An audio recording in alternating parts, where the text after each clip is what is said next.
Et donc, bon, moi, j'avais une question que je t'avais posée, je ne sais pas si tu te souviens. Et Oui, je l'ai noté. est-ce que cette commission indépendante ne pourrait pas justement faire la passerelle, puisque là, c'est une conférence de transition qu'on est en train de préparer, c'est pas quelque chose qui va se faire sur 6 mois, c'est peut-être quelque chose qui va se faire sur 3 ans à 4 ans. Est-ce que justement ce comité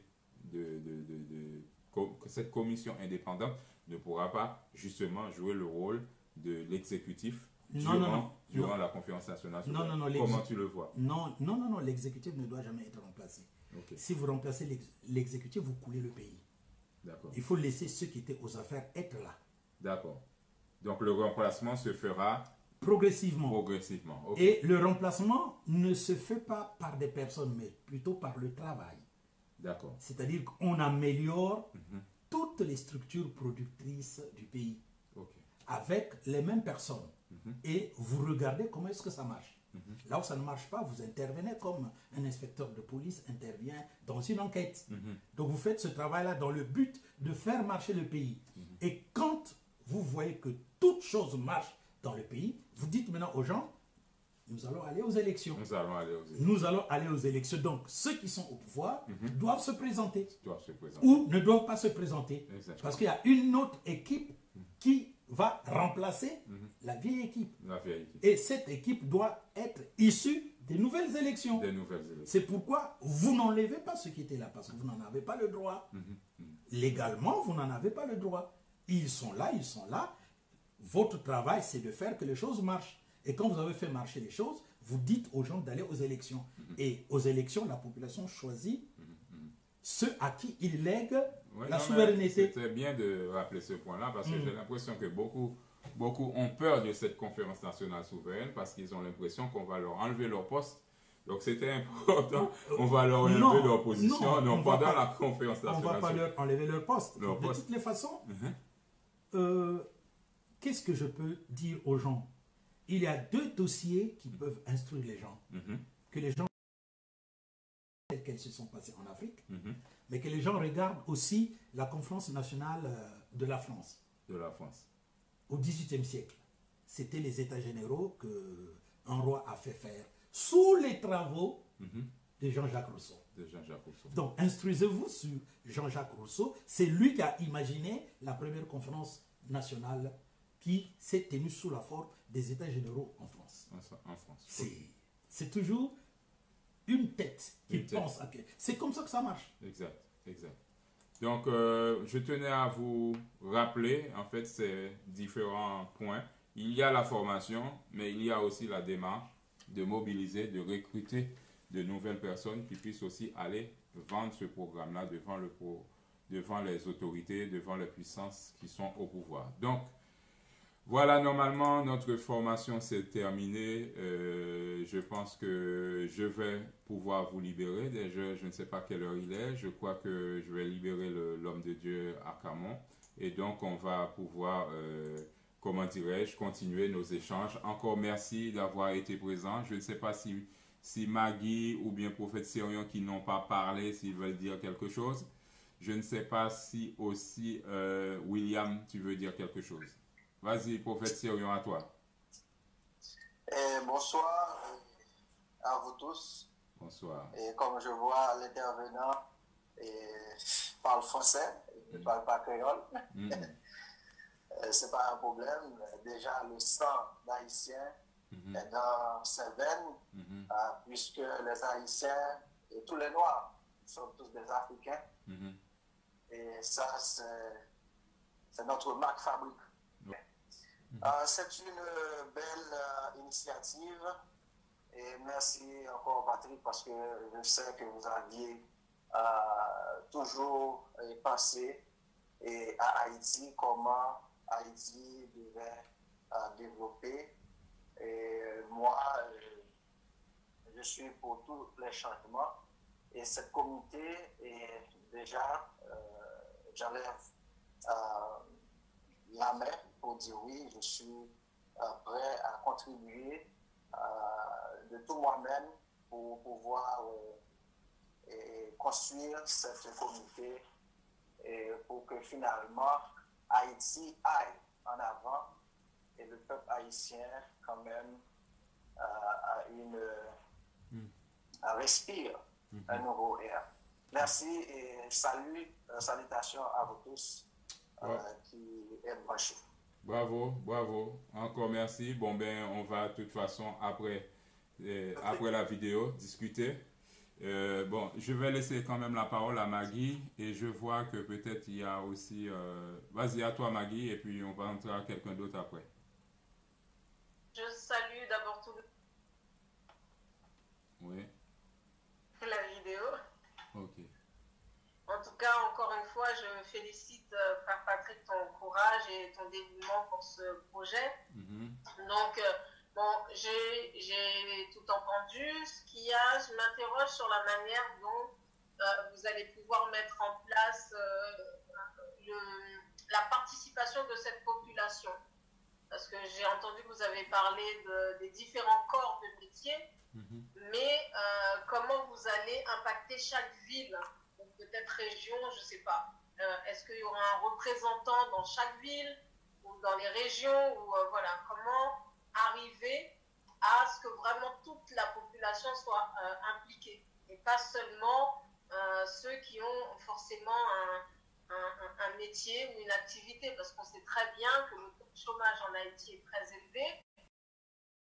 Et si on n'utilise que les personnes qui ont des corps de métier, ça veut dire que c'est même pas, je ne vais pas dire la moitié, mais il y a une grande population qui n'aura pas de représentants. Donc, qu'est-ce que vous allez mettre en place, ou qu'est-ce qui peut être mis en place pour cette population qui n'est pas représentée depuis des années? Et justement, ce serait l'occasion, par nos réflexions, de pouvoir leur donner la parole et qu'ils soient représentés. Parce que je pense qu'il y a beaucoup de villes ou beaucoup de lieux qu'on oublie souvent en Haïti et pourtant ils sont là. Et j'aimerais que, comme vous avez dit, toute la population, qui est vraiment un projet pour toute la population, pas seulement tout corps. Très bonne intervention, Maggie. Je laisse le frère apporter des éléments. Peut-être que moi, j'apporterai quelque chose à la fin dans le cas vraiment de Haïti. Allez, frère.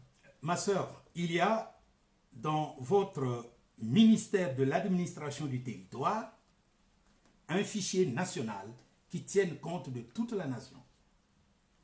Et ce travail-là, il est déjà fait. Vous l'avez. Cela existe. Seulement, il faudra tout simplement qu'on demande aux administrateurs de mettre cela en action. Parce que dans votre État, on sait il y a combien de cultivateurs, on sait qu'il y a combien de chômeurs, il y a combien d'étudiants, il y a combien de policiers, tout existe déjà. Donc, il suffit que le comité indépendant d'organisation soit ordonné à travailler, ils vont facilement regrouper tout le monde. Même, ils vont vous demander de vous rassembler en association. Une association est faisable avec 7 personnes. C'est-à-dire, s'il y a 7 personnes, ces 7 personnes peuvent déjà constituer une association. Donc, il y aura une recrudescence de composition d'associations qui vont être admis, n'est-ce pas, à la direction de votre territoire national comme association, de telle sorte qu'on va vous regrouper par association et on va prendre un nombre de quotas pour les membres des associations. Ce travail administratif-là existe déjà, parce que dans toute nation, ce travail existe. Seulement, où on l'enclenche, ou on ne l'enclenche pas. On ne l'enclenche pas. Et dans le cas du comité indépendant, ça sera justement son travail à lui d'enclencher ça pour aller chercher les bonnes personnes représentatives de la nation. Donc c'est surtout sur ça que je voulais dire. Et puis c'est surtout qu'à la conférence nationale souveraine, nous allons aussi mettre en place, comment dirais-je, une méthode aussi pour permettre que les gens continuent à, comment dirais-je, à éduquer la nation à la chose politique. Et d'ailleurs, oui, ça fait partie des points qu'il y a dans les points à exécuter et pour justement durant la conférence nationale souveraine. Je voulais que tu touches un peu là-dessus. En fait, c'est très simple. Ce qui va se passer, c'est comme un conseil de famille, mais élargi à la nation. Tu es, je crois, marié, si tu as un problème avec ton mari et avec les enfants, la manière dont vous vous rassemblez pour régler ce problème, c'est de cette manière que la nation tout entière va se rassembler pour régler le problème de la nation. Exact. Donc ce sont des principes connus par tous. Par tous. En Haïti, vous les connaissez. Dans n'importe quelle nation, les gens savent comment régler un problème pour tout le monde. Seulement, ceux qui dirigent ne veulent pas procéder ainsi pour que ce soit eux qui continuent de gagner au travers du revenu national. C'est ça. Donc, ce sont des principes connus d'avance. Par exemple, quand nous parlons de comités indépendants, d'organisation et de convocation, ben, les juristes savent de quoi est-ce que nous sommes en train de parler. Exactement. Les hommes politiques savent de quoi nous sommes en train de parler. L'administration sait de quoi nous sommes en train de parler. Exactement. Donc, ce sont des choses qui sont connues. Cependant, nous, notre apport à nous, en réalité, si vous êtes en train de bien nous suivre, nous ne sommes pas des hommes politiques. Exact. Mais nous faisons partie, dans votre nation par exemple, de ce qu'on appelle la société civile. La société civile dans une nation est l'arbitre de la nation. Exact. C'est la société civile qui puisse mettre au centre l'opposition politique et la mouvance présidentielle, c'est-à-dire le gouvernement, pour dire les choses ne marchent pas. Dans une nation, la société civile, elle est très puissante. Et la puissance de la société civile dans une nation, c'est le quatrième pouvoir, les médias et la presse. Exactement. Malheureusement, vous devrez vous rendre compte que même dans votre nation, les médias et la presse sont sous la coupe de l'exécutif. Exact. Donc, ce sont ces choses-là qu'on est en train de vous expliquer.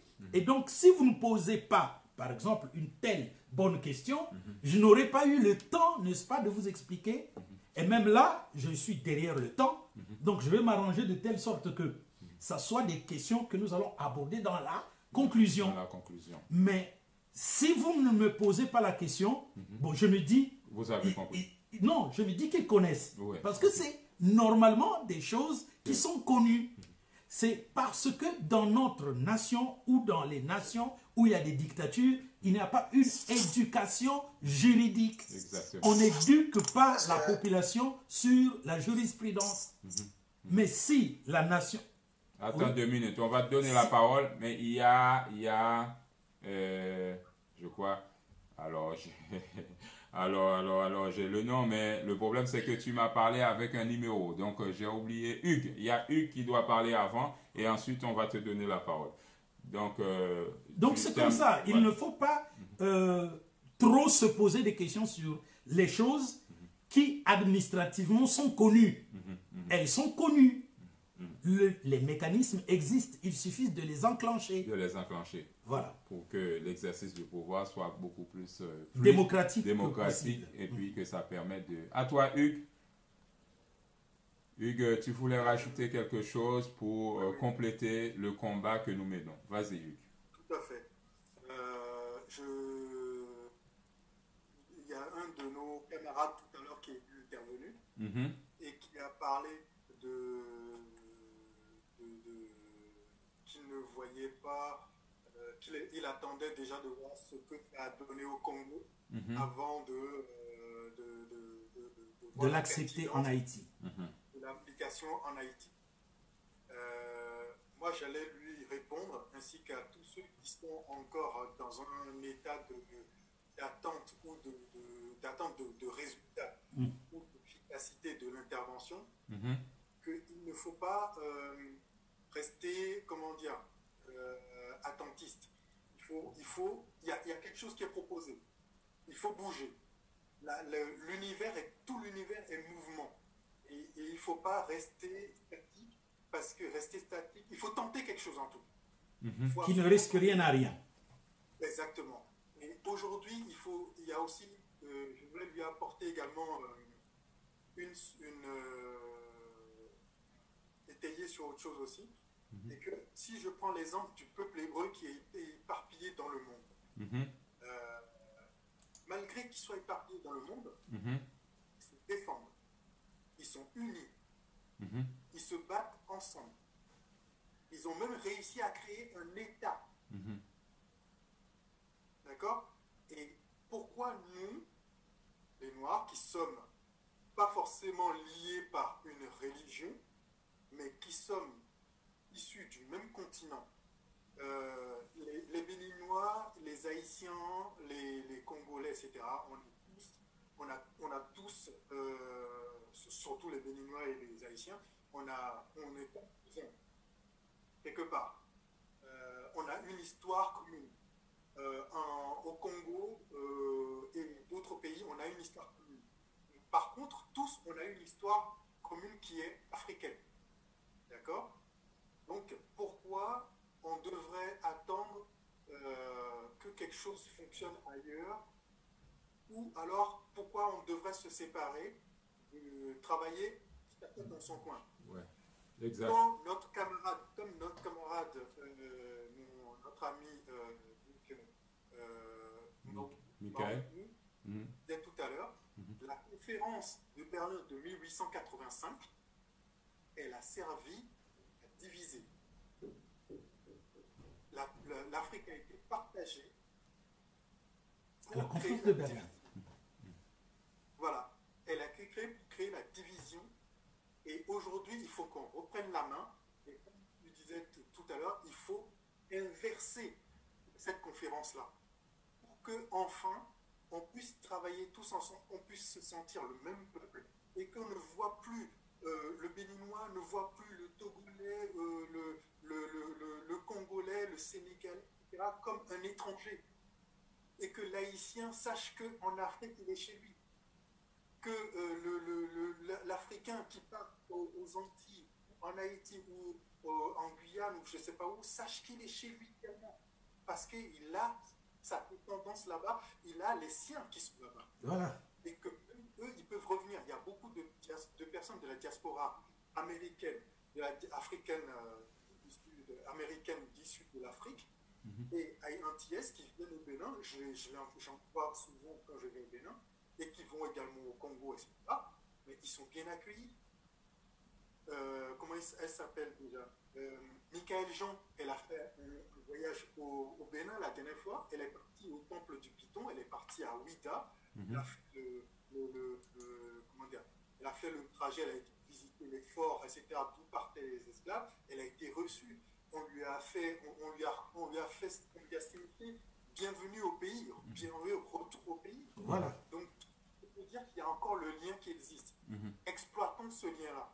Et ne nous séparons pas, ne pensons pas que l'autre qui est à l'étranger, l'autre qui n'est pas dans notre pays, il est un étranger. Travaillons en commun. Ce qui se passe en Haïti, moi, ça me concerne. Je suis de la nationalité béninoise, et ce qui se passe en Haïti, ça me concerne aussi. Et ça fait depuis 2013 que je suis tout ce qui se passe en Haïti. Et je me suis lié, j'ai pris contact avec quelques diplomates haïtiens, avec quelques députés haïtiens, exprès pour pouvoir avoir des informations, savoir ce qui se passe.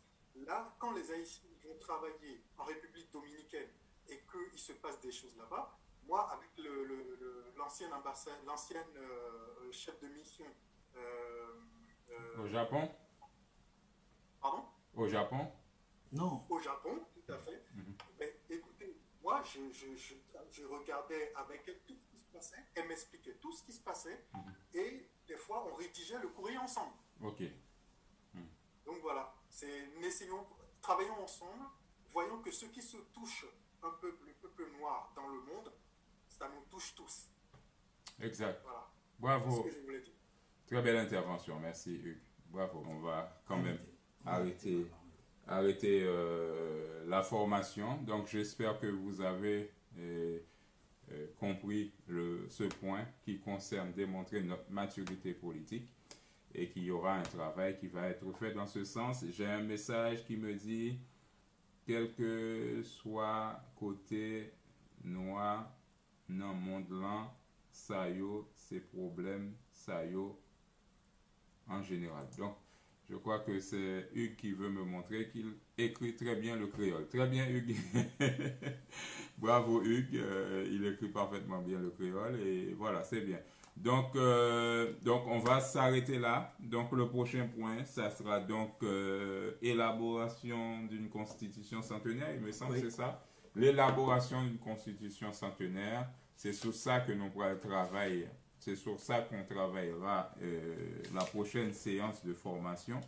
c'est très très important, l'élaboration de la constitution centenaire.